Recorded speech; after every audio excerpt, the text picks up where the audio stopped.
everyone. Welcome to the Geek Remix podcast. Today we have a lot of things to yell about. Yeah. And be happy about, but also yelling. Yeah. Let's start off with yelling. Yeah, we're going to yell. Our lead story Blizzard is yelling. breaks its silence on controversial suspension of pro Hong Kong Hearthstone player. There's a lot of background information to this, and a lot of people feel very strongly about it.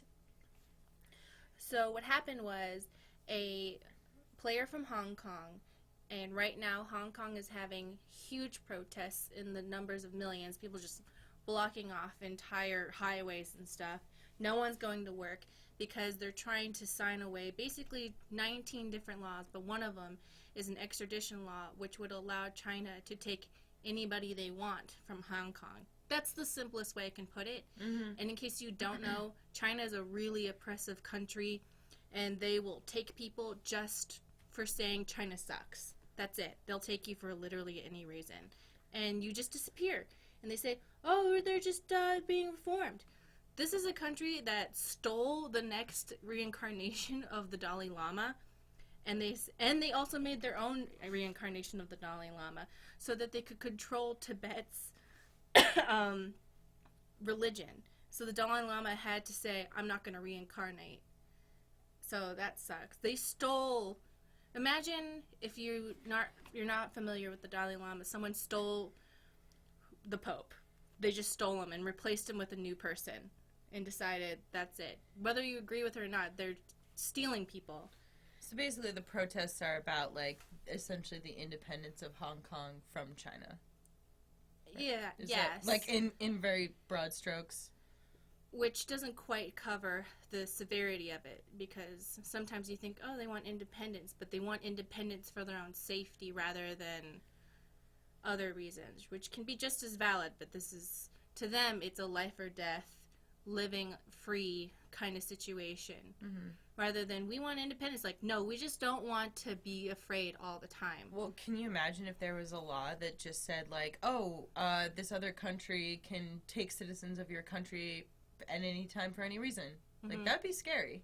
Yeah, imagine if Canada said, if you say anything shitty about us, we're gonna say we're gonna take you, and you'll be gone. No one will know what happened. Mm-hmm. So, a resident of Hong Kong, he fought in the Hearthstone tournament, won, and then he said... In his post-interview thing. In his post-interview thing, liberate Hong Kong, revolution of our age. Of our time?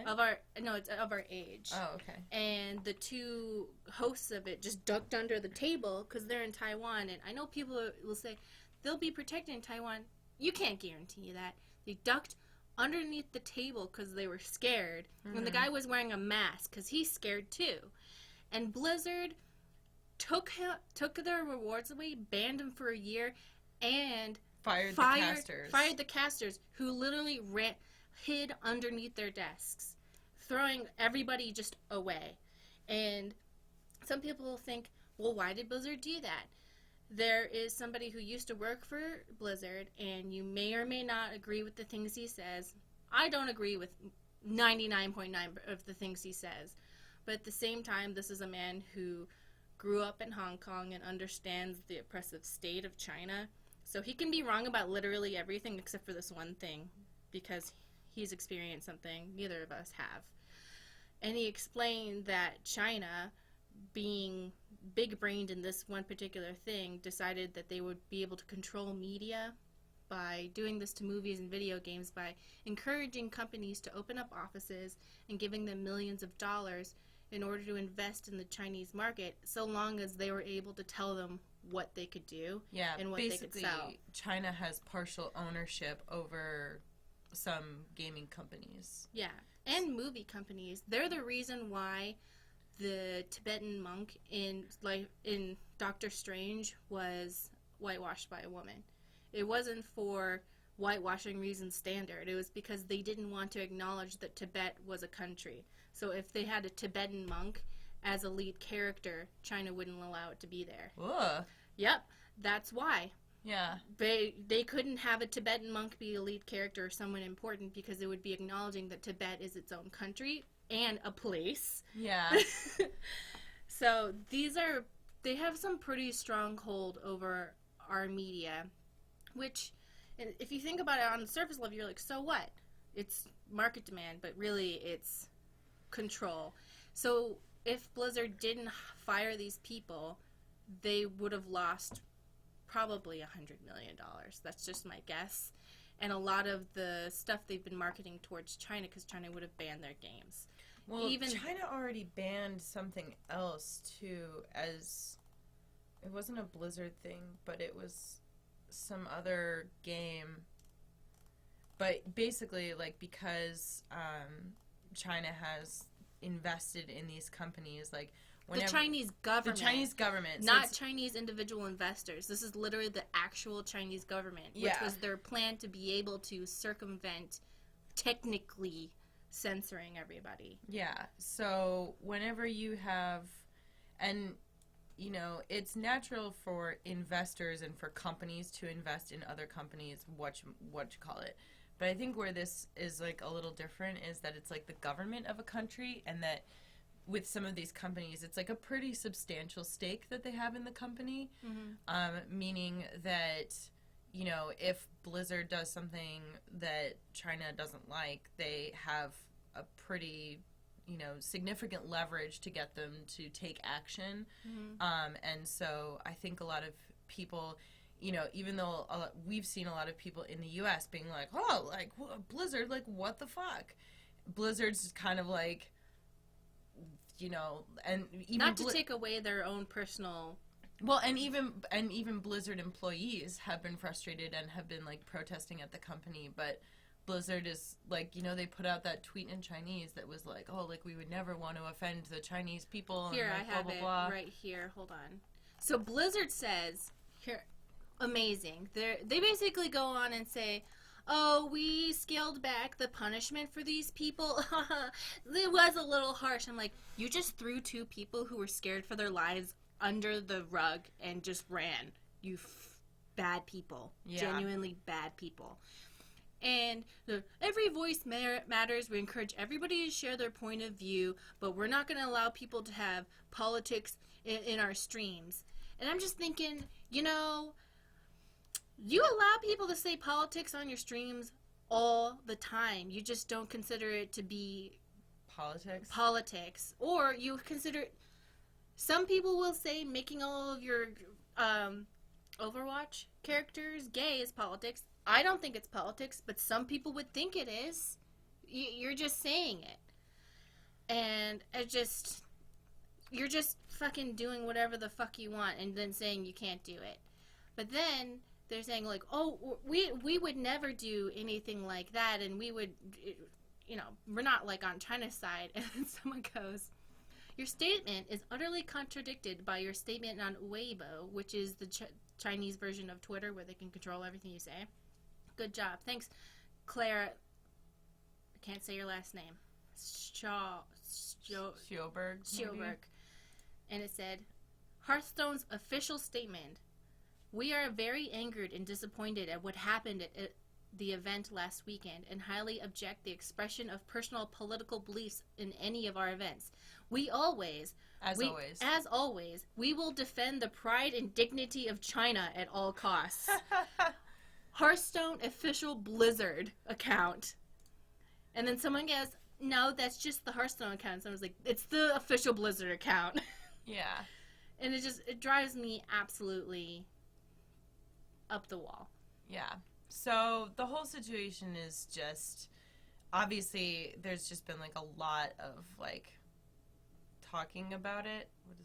I just like this tweet by Father Daniels. After a sermon in the summer of 2000, I went into GameStop to pick up a demonic game called Diablo 2. I wanted to judge it for myself. My life has changed. As I personally sent hordes of demons to hell, I always thought Blizzard would be a great company. I was wrong. Thanks, Father Daniel. Wow. So, yeah, and I doubt that this, like, the fallout from this is completely over because, of course, now you have other companies like Epic stepping in and like, you know... saying, yeah, we totally agree. And I'm like, did China call you? and say you had No, to. Epic has been going back and forth being like, we don't want any politics at our thing, and then they came out and they were like, no, we're not discouraging people, and then Fortnite jumped in and they were like, people can say whatever they want, like, we don't care, come play Fortnite, and like... Yeah, Fortnite's like, no, we're hip and cool, fuck China. Yeah, and like, and yeah, so this is, I mean, this only happened, like, this kicked off like a couple days ago, pretty much, right? Mm-hmm. So still a developing story, I think. I just feel like I was pretty like, fucking this is awful. And some people just replied to me saying things like, oh, did you know this started off with a guy who murdered a woman and he fled to Hong Kong? So really, this is just a liberal reactionary thing. And I was like, you don't know what you're talking about. Even if China's not making up that fucking story, I can't believe you're believing Chinese fucking, what's the word I'm looking for? Propaganda from wherever you are. Even if that's true, they're gonna use that standing point to make it morally okay for the extradition laws that they're going to immediately abuse in every single way possible. Like, you don't know what you're talking about. China is really a very oppressive state. Growing up, like, I went to college, my roommate thought Tiananmen Square never happened. My roommate in college. Yeah. I said, oh, blah, blah, blah, Tiananmen Square. And she goes, no, the Western media made that up. And I thought for sure everybody in China we all collectively agreed to just say they didn't believe it. Yeah. But they did. She genuinely said, no, the Western media made it up. It's not real. Yikes. And I've known a lot of other people who have come from China and they get sad because I can't go back because I did this thing. I can't go back because I did this other thing. Mm-hmm. Because now I'm here and I had a second child and I can't ever go back to China now. I have to live in the United States forever. I thought they got rid of the one-child law. This is a while ago. Oh. But yeah, my dad's in academia, and a lot of his friends who are from China or countries that are controlled by China, they say they can't do certain things, and they all have to do these weird technicalities and be very careful about what they say and do. Well, remember when Google was working on that project for the Chinese government where they were essentially going to make, because Google wanted to get into the Chinese market, they were working on a search engine, like a censored version of Google. Mm-hmm. Like right now when you search on Google, like you will find all manner of like everything and including a lot of garbage, but you will still find pretty much everything. And they were working on, what was it called, Snapdragon or like something like that was like, that's probably not the right word, but they were working specifically on like a censored version of their search engine so that they could like get it like past the Chinese government. And that's pretty crazy when you think about it, like, the government having access to like having the ability to control like anything that you see. Yeah. I think people sometimes take it for granted in other countries that like, I know that we have listeners all over the world, and so everybody's like government situation is different, but I think sometimes it's easy for people to take it for granted if you live in a place where like access to information is not like that. Mm-hmm.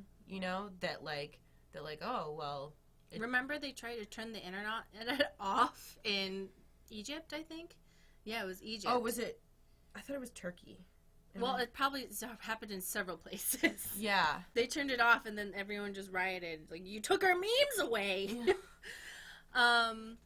What was I going to say? Oh, I just want to say, I think there's some people, I was trying to think about why people just automatically just defend Blizzard and say it wasn't a big deal, and I was thinking, maybe there are people who really enjoy this one game, they can afford it, it's the game they invested in, and when they come home from a long, hard day, they unwind with this game, and they just don't want to think this game is evil.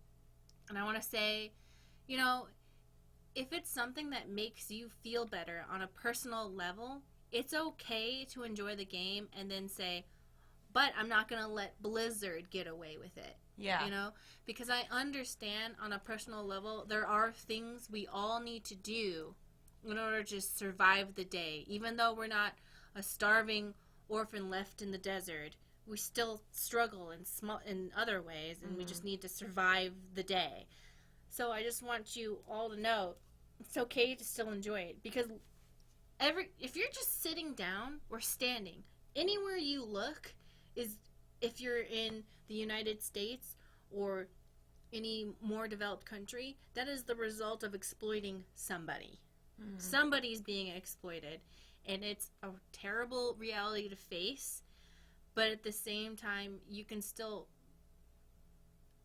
choose to exist and not be burdened down by that, so that at least you can do one thing. It kind of reminds me of, how, obviously we all want to do better for the planet, and, recycle and, be responsible about, non-recyclable packaging, whatever. But at the same time, sometimes you're going to use plastic bags. Sometimes you're going to get things, that come in plastic that packaging. come in plastic packaging. Sometimes you're going to throw stuff away that can be, and so even though it's, yes, you want to, sometimes you're going to take a plane flight. Sometimes you're going to, use a car every day for a commute. You have to just focus on, doing the things that you actually can do, and not, get so bogged down in, oh, but I'm not being, absolutely perfect. You probably own clothes that were made by people in sweatshops. Mm-hmm. Everybody does. Everybody does. The United States does. Yeah. It's a fact. That's just the way it goes. And, you try your best to, be responsible about, the things that you're purchasing. But you know what? Sometimes, sometimes you might not be able to afford to, be is this company, sourcing everything responsibly?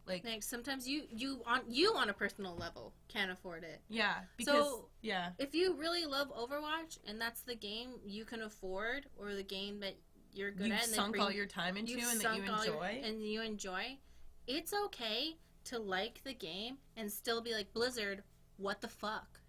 Because there's people who can't return their tickets to BlizzCon, and you paid for it. You paid for it. You go, and you can't refund it. You're gonna see all your friends. You can't afford to just not go and lose all that money. That's okay. I'm not mad at you. Yeah. I understand. People have limited resources. Go. Be there. Dress up as Winnie the Pooh and ruin it for Blizzard. Have that kind of fun. And, I think it's also fair to point out that there's plenty of people that, work on these projects that have absolutely nothing to do with the controversy. So I would never want somebody to think, I can't, associate with anyone from Blizzard, or I have to be mad at everyone from Blizzard for doing this. This is an executive decision. This is not a decision that comes down, through individual employees. There may be individual employees that agree with it or disagree with it, but, on the whole, your energy is better spent, not yelling at the mods of Blizzard forums, and instead directing it towards, Blizzard as a company. If you have a few months left on your World of Warcraft subscription, if you stream World of Warcraft, title the thing, Liberate Hong Kong. Revolution of our age. I'm going to do that.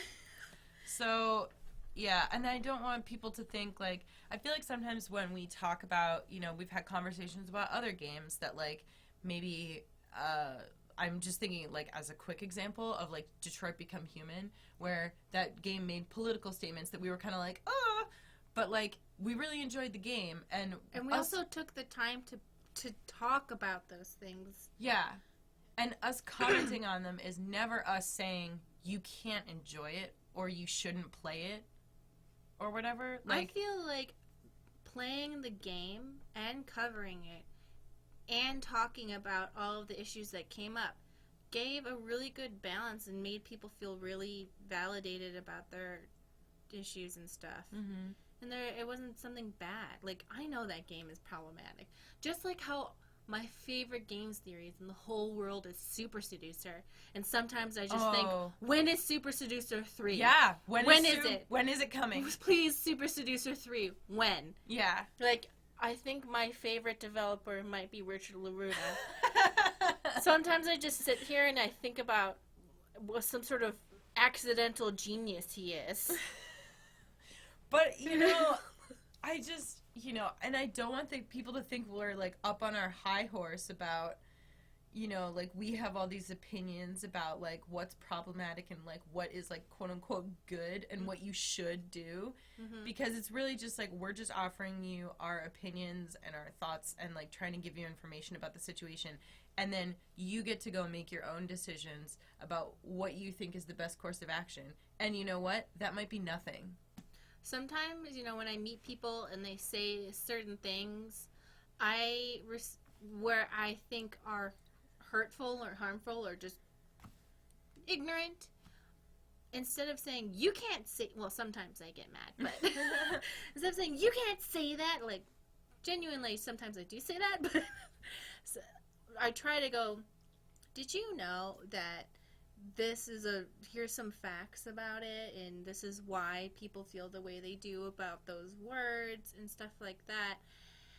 Like, one time I was playing a video game with my friend, and he made a joke about gender and sex, and I explained what the gay panic defense was. And he hasn't made that same type of joke again. Mm-hmm. I didn't say, you can't say it. I didn't say anything.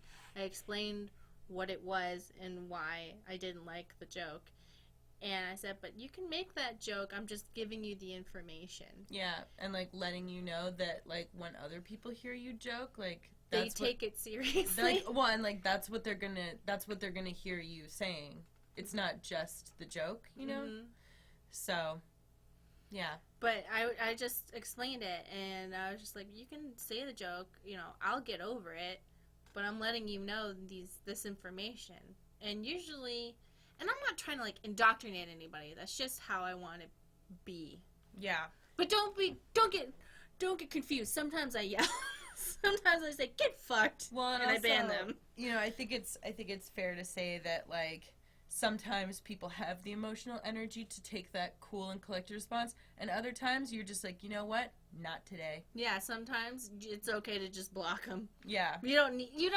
Yeah, because people expect a lot of emotional energy, I guess, from trying to explain to people things about why something hurts your feelings. Yeah. Sometimes it's okay to just say, get fucked. Yeah. And move on? Yeah, there's been times where I play video games and we're all, like, invested in this one goal, and they say something shitty, I'm just like, you know what? I'm leaving. And then they're just trapped halfway through the thing that they wanted to do. And I'm like, have fun trying to find someone to help you. Yeah. Goodbye. I was carrying you. Should we move on? Yeah, let's talk about fun stuff. Yeah. Oh, let's talk about Chorus. Okay, so Chorus, if you have not already heard about it, so David Gator and somebody else created Dragon Age. No, David Gator and somebody else created Summerfall Studios. Oh, okay. So they created this, like, studio David Gator's the original world builder and creator. He's the world builder for Dragon Age. Yeah. So actually, if you go down, it tells you who's working on this project. Go down a little bit. Okay, right here. So, but this Chorus is an adventure musical, one part narrative-driven adventure and one part interactive musical, written by former BioWare lead writer David Gator, scored by award-winning composer Austin Wintory, voice directed by acclaimed actor and director Troy Baker, and starring the extremely talented Laura Bailey, who many of you may know from Critical Role, I think, right? Mm-hmm. So they launched this project on Fig, so you don't have to worry about giving Kickstarter your money. But basically, David Gator and somebody else launched Summerfall Studios, and so they're going to be creating I have a question, Stacy. I know what you're going to ask. I already saw it. Are you attracted to this character?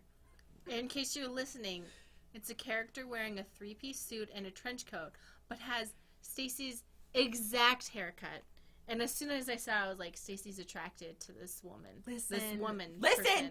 Okay. Listen. I don't... And she's the queen of Hades. It's...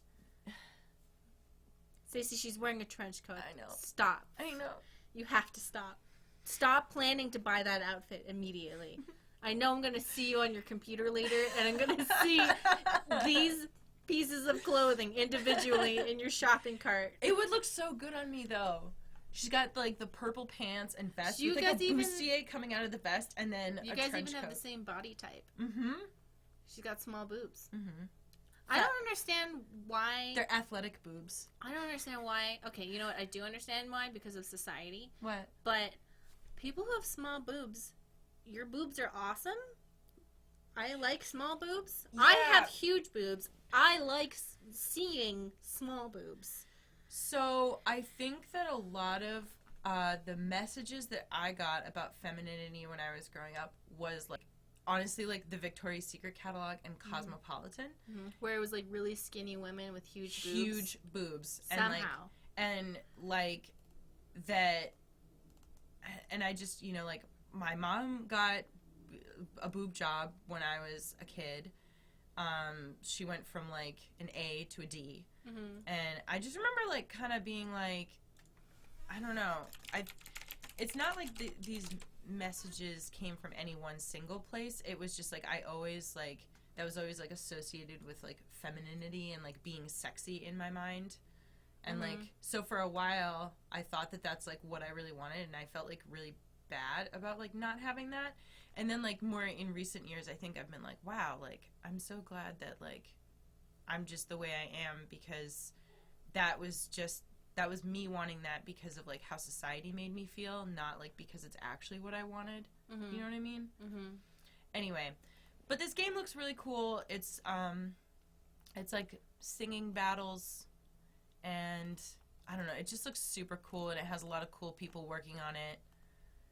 It has good characters. It's got I think they just launched the campaign, so it's up for 28 days. If you want to look it up, it's called Chorus, an Adventure Musical, and that should bring you the page if you want to take a look at it. But I think this looks super cool. It does look cool. Right? I'm so mad that people just bully David Gator off the internet. You know why? Because he made Dorian. He's still on the internet. Yeah, but you mean at one point? At one point, it just Yeah. made me so mad because he made Dorian this very personal gay character that spoke to his personal experiences. Mm-hmm. And everyone's like, he's problematic. Blah, blah, blah. He's like, this character is me? Hello? Like, yeah. this is how I'm a person. I'm a person. Like, I put my personal feelings into this character.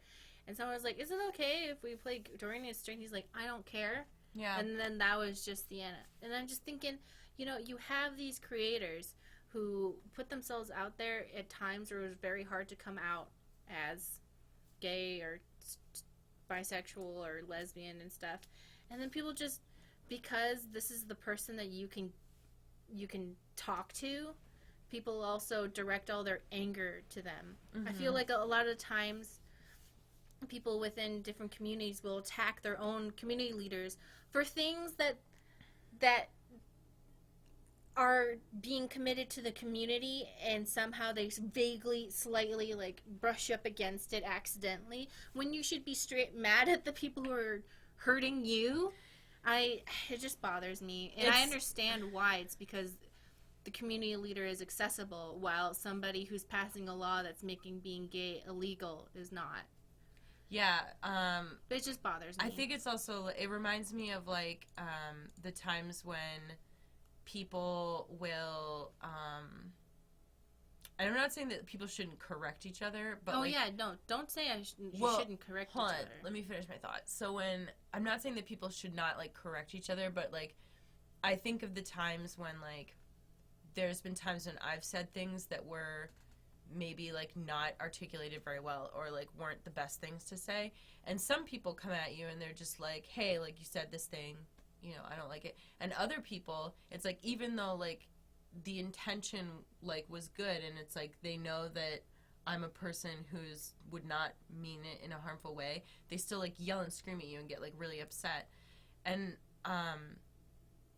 and it's like I take that criticism and like try to learn from it, but at the same time it's like hey, like maybe like we should focus our energy on people who are like doing like real like big harm, and you know, it's because you're accessible. Yeah, they can get to you, like, and so that they need to yell at someone and you're there. Yeah.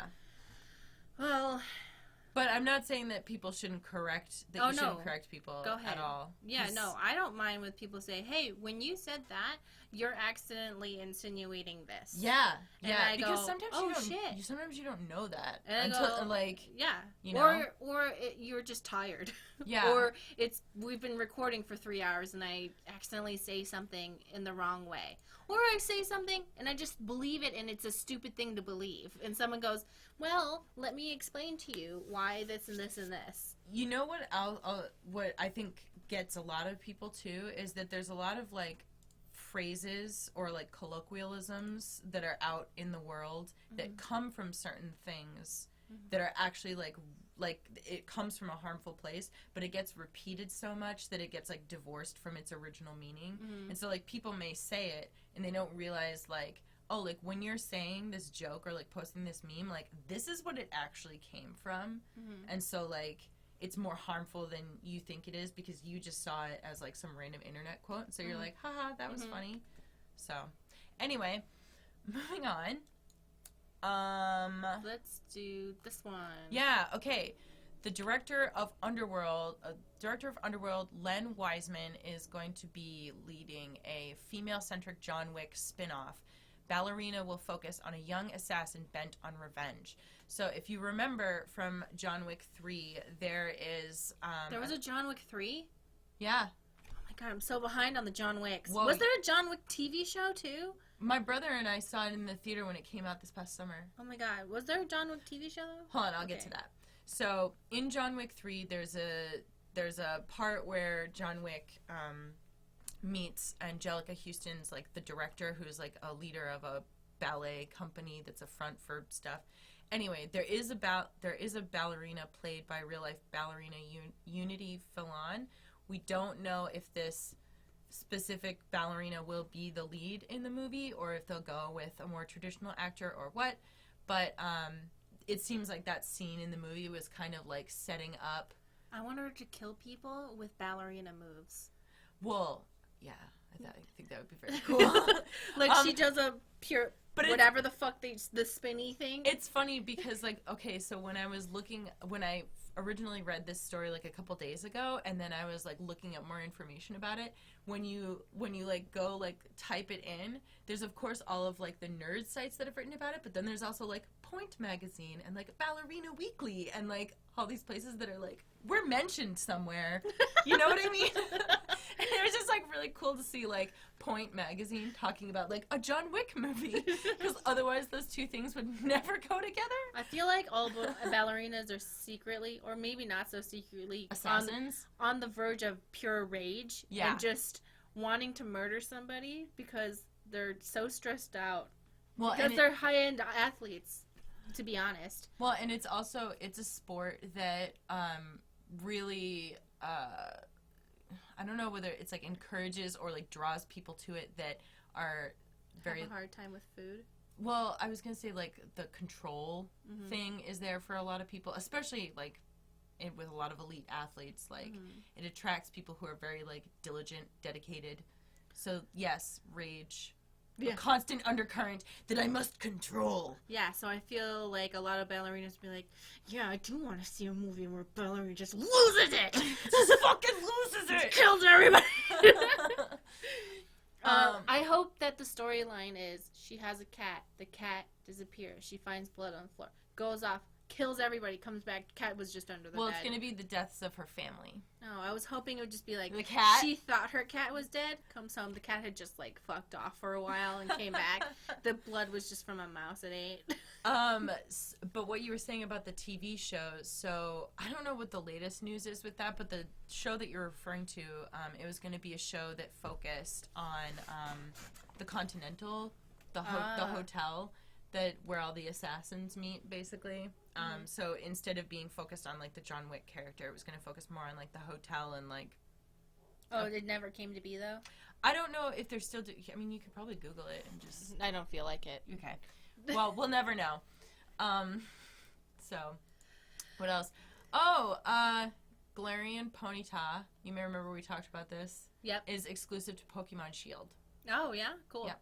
So, it's just since we... Fine. It's a Ponyta. It's a Ponyta. Okay. I already said it on Twitter. I admitted it. I just don't... I want it to be its own Pokemon. I want new Pokemons. Okay.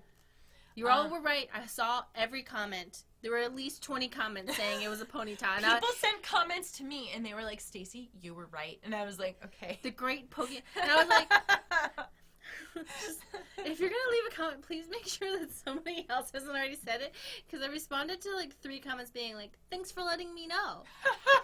And then they just kept coming, and so I just stopped responding, and everyone's like, you're not acknowledging that you're wrong. And it's just I don't know what that is. Yeah. It's just somebody... We live in a place where the people who come, they just bring every single bell on the planet. Well, it's to deliver packages. I know, but they just go... all of the buttons, so it's just constantly. I can never relax.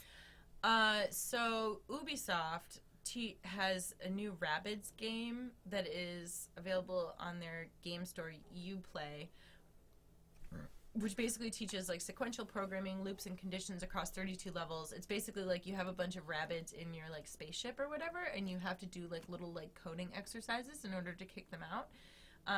It's designed for kids 7 and older, but it's the type of thing I think that would make like learning basic coding like kind of fun if you are interested in something like that. Cool. So, I don't know. I always like it when they do like, you know, like learning games where it's not just like, you know, like, oh, we're going to give you some like flashcards for multiplication tables, and it's like, no, like design a game, make it fun, you know? So, the new Star Trek Picard trailer shows Riker and Troy, and I'm like so intrigued by this.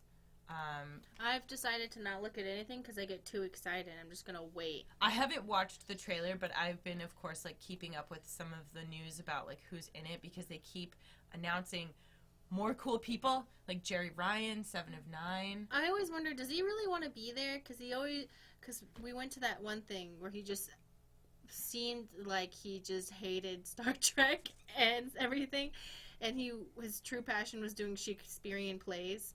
Because everyone kept asking him Star Trek plays, and this one guy was like, I know what he wants me to ask. What do you feel about your Shakespeare true? He's like, let me tell you about it. I mean, that was also like 7 years ago at this point. I want him to be happy. Yeah. I just want him to be happy all the time. I don't know. I can't imagine that he would have gotten himself into a new... Like, he has no reason to do this. Because he puts all his money into Shakespeare stuff. That's why. But so I was wondering if he was just doing these jobs so he can do more Shakespeare. I don't know, man. He was... I have a hard time believing that, like, he's doing this just for the money. I hope so. I hope he's doing it because he wants to. Because he did, like, a couple other shows. He was, like, Professor X, like... He's done so much stuff that, like, I feel like he's kind of got, like, his pick of what he wants to do. Have you seen him in Green Room? I feel like yes. every time he gets the chance, he does he takes on a role that's just the exact opposite of Picard. And wasn't there another movie that he was in where he was evil? Oh, every movie he does that's not Star Trek or X-Men, he's evil. Yeah, Green Room was really good. He's scary. Yeah. So, Green Room, if you haven't seen it, is basically about this, like, band that goes to do... It's a punk band. It's a punk band, and they get hired to do a show, and, like, what they're playing, and they figure out that it's a bunch of, like, neo-Nazis, essentially. And they play I think it's the Ramones song. Is it Nazi punks fuck off? Yeah, right? Because punks are basically anti-Nazis. The whole movement is. Yeah. So people say, "Oh, punk is get your fucking politics out of my cyberpunk," and I'm like, "You're an idiot." Yeah, you're like, an where idiot. do you think this came from? Where do you think the word punk comes from, and where do you think cyberpunk comes from? Yeah. So, and then basically things go horribly wrong. It's really it's beyond a horror movie, because when I watched it, I was like, no, this is how it would really happen, and I'm scared. Well, I think that's what's like so like cool but also scary about it, is that it's not like this isn't like some like serial killer coming to get you, where you can in your brain still kind of be like, okay, but like what are the odds of me getting targeted by a serial killer? This is like, no, these are like regular, quote unquote regular people attacking other people. This is how people in organized crime would get away with this. Yeah. So, but it's really good. Patrick Stewart is really great in it. It does have the actor who played Chekhov, the young Chekhov. Oh my God! Yeah, you're right. Yeah, he died. But warning, very scary. I usually don't get scared by horror movies. Very scary. Very scary. I don't remember it being like super scary. But I was terrified. Yeah. So what else we got? Oh, the developers of Hatoful Boyfriend, which you may remember is a bird dating sim. Or visual novel dating sim. Developers are working on a 1990s Hollywood murder mystery game. Murder by Numbers tells the tale of a TV detective who must investigate a string of real-world murders. So this looks kind of cool because you get like a little like robot friend, and it has that same kind of like, I don't know, it just has a cool vibe to me. So this is like something that I want to keep an eye on. A game that I played this week that I was mad was Spirit Hunter NG, where we watched that trailer, and it was super cool. I played the game for almost 2 hours, keeping in mind, if I don't see a ghost within the first 2 hours, I'm out of here and I'm returning this. No ghosts. You know what I did? I met my aunt, hung out with my friend, and babysitted my little sister. See, this is what we were afraid of, too, when we were watching the trailer, because we're like, wow, this looks super cool, but you know how those games go. They're like, this game is 80 hours long. For the first 10 hours, you will have a conversation. You know?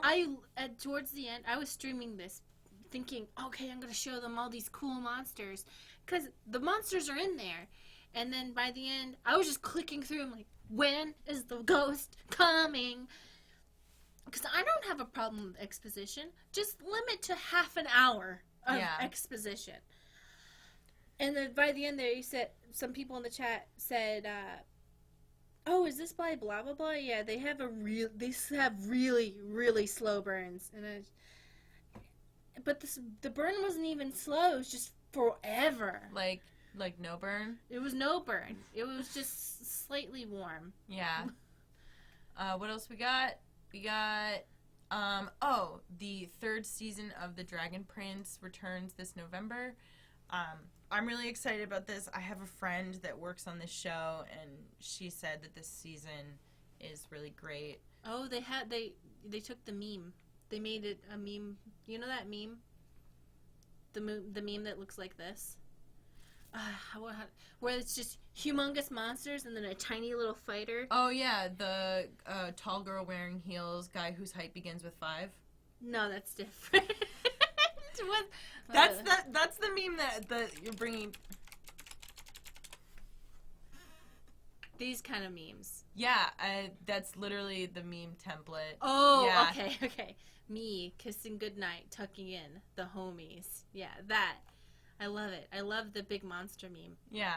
The one that I'm talking about is me, unfinished water bottle by my bed at 3 a.m.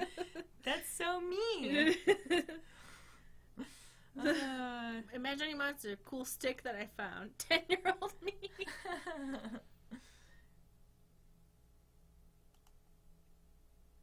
Okay, now we're just looking at big monster memes. Yeah, now we're just looking at some kind of big-ass Yu-Gi-Oh monster, a ship. Okay, that was bad. That wasn't good. Oh, here's another unfinished bottle. Yeah. Jehovah's Witness the front door. So, yeah, but they have one of those that's,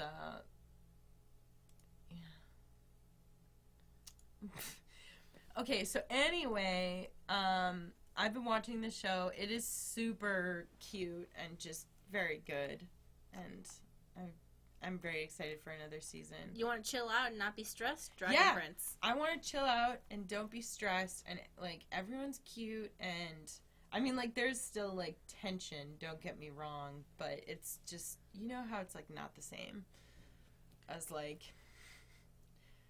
watching, like, real stuff. Well, yeah, no, totally. Yeah. They can't do all that stuff with special effects. It always ends up looking terrible. Yeah. So. That was the podcast, everybody.